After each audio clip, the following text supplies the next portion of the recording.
शास्त्रीय संगीत के प्रसिद्ध गायक और मेवाती घराने के पंडित जसराज का सोमवार को अमेरिका के न्यू जर्सी में कार्डियक अरेस्ट के कारण निधन हो गया। वे 90 साल के थे। जसराज के परिजनों की ओर से दी गई जानकारी के मुताबिक उन्होंने स्थानीय समय के अनुसार सुबह 5:15 बजे अंतिम सांस ली। पंडित जसराज के निधन के बाद उनकी अंत्येष्टि कहाँ होगी, इसे लेकर भी अटकलें लगाई जाने लगी हैं। प्रधानमंत्री कार्यालय और केंद्र सरकार पंडित जसराज का शव भारत लाए जाने के लिए बात कर रही है।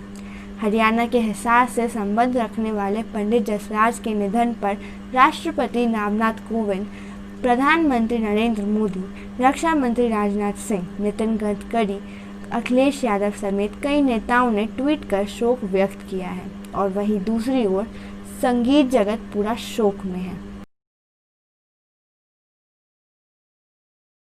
जसराज का जन्म 28 जनवरी 1930 को हरियाणा के हिसार जिले के एक गांव पीली मंडोरी में हुआ था। पंडित जसराज एक मध्यम वर्गीय ब्राह्मण परिवार में एक शास्त्रीय गायक पंडित मोतीराम के बेटे थे। मोतीराम की मृत्यु 1934 में हुई जब जसराज 4 वर्ष के थे, जिस दिन उन्हें मीर उस्मान अली खान के दरबार में राज्य संगीतकार के रूप में नियुक्त किया जाना था। जसराज के बड़े भाई पंडित प्रताप नारायण भी एक कुशल संगीतज्ञ थे और संगीतकार जोड़ी जतिन ललित, गायक अभिनेत्री सुलक्षणा पंडित और अभिनेत्री विजिता पंडित के पिता थे। उनके सबसे बड़े भाई गायक पंडित मनीराम हैं। जसराज ने अपनी जवानी हैदराबाद में बिताई और मेवाती चरण के संगीतकारों के साथ संगीत का अध्ययन करने के लिए अक्सर गुजरात के सानंद की यात्रा करते थे। जसराज ने सानंद के ठाकुर साहिब महाराज जयवंत सिंह वाघेला के लिए प्रदर्शन किया, जो शास्त्रीय संगीत के लिए गहराई से समर्पित थे, और उनसे प्रशिक्षण प्राप्त किया। 1946 में जसराज कलकत्ता चले गए, जहां उन्होंने रेडियो के लिए शास्त्रीय संगीत गाना शुरू किया। 1962 में जसराज ने फिल्म निर्देशक वी शांताराम की बेटी मथुरा शांताराम से शादी की, जिनसे उनकी पहली मुलाकात 1960 में बॉम्बे में हुई थी। वे शुरू में कलकत्ता में रहते थे। 1962 में बॉम्बे चले गए। उनके 2 बच्चे हैं, एक बेटा शारंग देव पंडित और एक बेटी दुर्गा जसराज। मथुरा ने 2009 में संगीत मार्तन पंडित जसराज पर एक फिल्म बनाई और 2010 में अपनी पहली मराठी फिल्म ए तुझे आशीर्वाद का निर्देशन किया, जिसमें उनके पति और लता मंगेशकर ने मराठी में गाया। जसराज को उनके पिता द्वारा मुखर संगीत में दीक्षा दी गई थी और बाद में उनके बड़े भाई पंडित प्रताप नारायण के तहत तबला संगीतकार के रूप में प्रशिक्षित किया गया। वे अपने एकल गायन प्रदर्शन में मनीराम के साथ अक्सर आते थे। वे शास्त्रीय संगीत को अपनाने के लिए प्रेरित करने के रूप में गायक बेगम अख्तर को श्रेय देते हैं। इसकी प्रतिक्रिया में तबला त्यागने के बाद जसराज ने 14 साल की उम्र में एक गायक के रूप में प्रशिक्षण शुरू किया। 1952 में जब वे 22 वर्ष के थे, तब उन्होंने काठमांडू में नेपाल के राजा त्रिभुवन वीर विक्रम शाह के दरबार में एक गायक के रूप में अपना पहला स्टेज कॉन्सर्ट किया। स्टेज परफॉर्मर बनने से पहले जसराज ने कई वर्षों तक रेडियो पर एक प्रदर्शन कलाकार के रूप में काम किया। उन्होंने शुरू में पंडित मनीराम के साथ एक शास्त्रीय गायक के रूप में प्रशिक्षित किया, फिर बाद में गायक और वाकर और मेवाती घराने के गुलाम कादिर जयवंत सिंह वाघेला के साथ। इसके अलावा उन्होंने आगरा घराने के स्वामी वल्लभ दास दामुल जी से प्रशिक्षण लिया। जसराज मेवाती घराने से संबंधित है, जो कि खायर के अपने पारंपरिक प्रदर्शन के लिए जाने वाले संगीत का स्कूल है। जसराज ने कुछ लचीलापन के साथ ख्याल गाया, जिसमें ठुमरी समेत हल्का शैलियों के तत्व शामिल हैं। अपने करियर के शुरुआती चरणों के दौरान उन्हें संगीत के अन्य स्कूल या घरानास के तत्वों को उनके गायन में शामिल करने के लिए आलोचना की गई थी।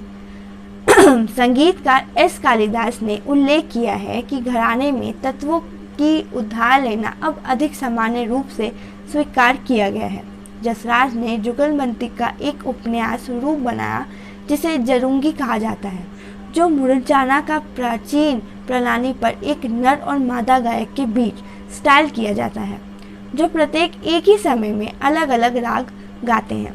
वे अबीरी टोडी और परदीपाकी समेत विभिन्न दुर्लभ रागास पेश करने के लिए भी जाने जाते हैं। शास्त्रीय संगीत के प्रदर्शन के अलावा जसराज ने अर्ध शास्त्रीय संगीत शैलियों को लोकप्रिय बनाने के लिए काम किया है, जैसे कि हवेली संगीत, जिसमें मंदिरों में अर्ध शास्त्रीय प्रदर्शन शामिल है। उन्होंने फिल्म साउंड ट्रैक के लिए शास्त्रीय और अशास्त्रीय रचनाएं भी गाई हैं, जैसे कि गीत वंदना कारो राग अहिर भैरव में संगीतकार वसंत देसाई द्वारा रचित, फिल्म लद्दाखी साधराई के लिए विक्रम भट्ट द्वारा निर्देशित 1920 नामक एक हॉरर फिल्म के लिए बीरबल माय ब्रदर और एक बेलाड वड़ा तुमसे है वादा के साउंड ट्रैक के लिए गायक भीमसेन जोशी के साथ युगल। अपने पिता की याद में जसराज हर साल हैदराबाद में पंडित मोतीराम पंडित मणिराम संगीत समारोह नामक एक संगीत समारोह का आयोजन करते थे। यह उत्सव 1972 से प्रतिवर्ष आयोजित किया जाता है। 28 जनवरी 2017 को प्रोडक्शन हाउस नरवसा डुंडे ने नई दिल्ली के जवाहरलाल नेहरू स्टेडियम में पंडित जसराज के साथ एक अंतर्गत शाम माई जर्नी का 87वां जन्मदिन और 80 साल की उनकी संगीत सेवा के लिए मनाया। उन्हें एक स्थायी ओवेशन मिला।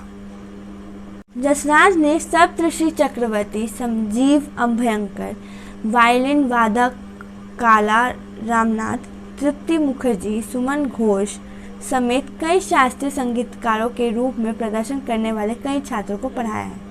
वह Atlanta, Tampa, Vancouver, Toronto, New York, new Jersey, Petersburg, Mumbai और केरल में भारतीय शास्त्रीय संगीत के लिए स्कूलों के संस्थापक भी हैं और अभी इस लॉकडाउन के कारण वे स्काइप के माध्यम से अपने कुछ अंतर्राष्ट्रीय छात्रों को पढ़ा रहे थे। वे Padma Shri, Padma Bhushan, Padma Vibhushan, Bharat Ratna Bhimsen Joshi classical musical life achievement जैसे पुरस्कारों से सम्मानित हैं। लेकिन अब इसी सब से उन्हें याद किया जाएगा और अपनी गायकी के लिए लोगों के दिल में हमेशा रहेंगे। देश और दुनिया की खबरों के लिए जुड़े रहे द एंकर के साथ और अपना सहयोग दें बाय सब्सक्राइबिंग द चैनल और liking the video and sharing the video. Thank you.